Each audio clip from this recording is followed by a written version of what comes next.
Welcome to Pantheon U Entertainment. I appreciate you guys for tuning in tonight. The topic we're going to discuss this evening is life and death. There have been a lot of things going on lately with the church shooting, with a lot of mass church burnings, with a lot of media hysteria regarding race relations. And oftentimes we get so tied up in the game the media likes to play to separate us that we don't remember all those things that tie us together. The most important thing being life. Life is the longest thing you ever do. But for those around you, its brevity is incomprehensible. I lost a very close friend of mine 2 days ago. You guys probably know of him. His name was Caesar. That was my puppy. He caught parvo a day or two before he passed away, and you couldn't even really tell the symptoms. He was fighting it. He didn't want to show. And I've had people die in my life, but never anybody that was close to me, that I saw every day. And many of you might be thinking, oh, well, a puppy died. Boo-hoo. But it taught me a valuable lesson, because he was close to me. I did see him every day. I took care of him from the time he was a pup. A wee pup. He was part of the family. That being said, we don't understand death. We don't understand that our number could be called at any point in time, whether it's in a tragic accident or just nature taking its course. So we have to learn to appreciate those around us, family members, friends, even strangers. Every life should matter. Every life should have weight.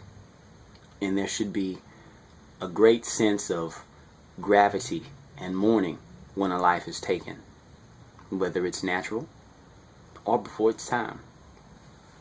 And we're so busy hating each other. We're so busy dividing each other by the color line that we're not appreciating the dignity of death. We're not mourning for those who die. And we're not appreciating their lives either. When I go, excuse me, should I go before any of you, I hope that the last thing that you guys remember about me was that I enjoyed life. And that for each and every one of you who I've met, and for those who I have not met, that I had a level of love in my heart for you, whether we were arguing at the time or not. And for anybody who thinks I might have something against them, to this day, I don't. If you've done something to me, I forgive you. If I've done something to you, I apologize, and I hope that you forgive me. Because the point of life isn't the amount of money that you gain. It's not the depth of your reputation. The point of life is all of the other lives that you touch. So I hope that through this channel, through the messages that we send to you, that we have touched you in some way that makes you want to better your life. Not just for you, but for the next person. And not just for the next person, but for your seeds that come after you. Because this is literally all we have. And if you're searching for that small amount of hope, if you're searching for that immortality, know that you live on through your words, your actions, and your deeds.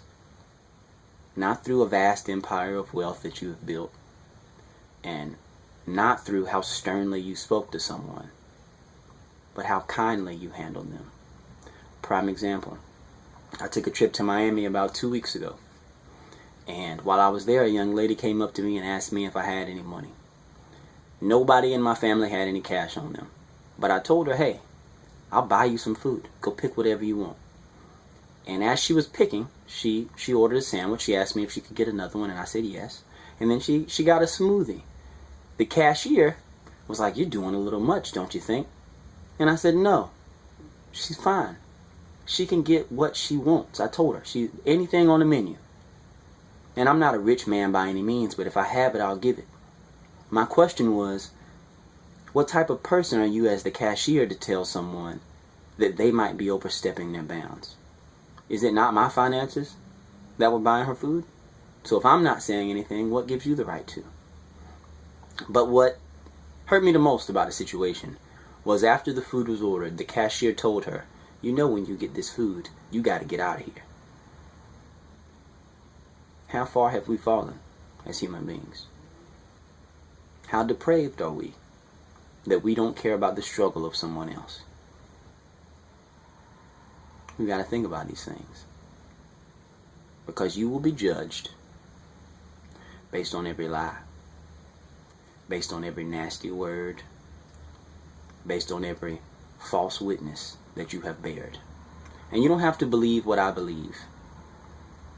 If you don't believe in the next life, that's fine. But do you not think that people will judge you after you're gone? Do you not think that they will say, "Oh, well, that person was nasty," or "I don't really feel like going and putting flowers on their grave," or whatever the case may be? Cherish life. Treat others how you would like to be treated. Not every conversation that you disagree with has to end in an argument. Why can't it end with, "Well, respectfully, I just disagree"? We got to treat each other better.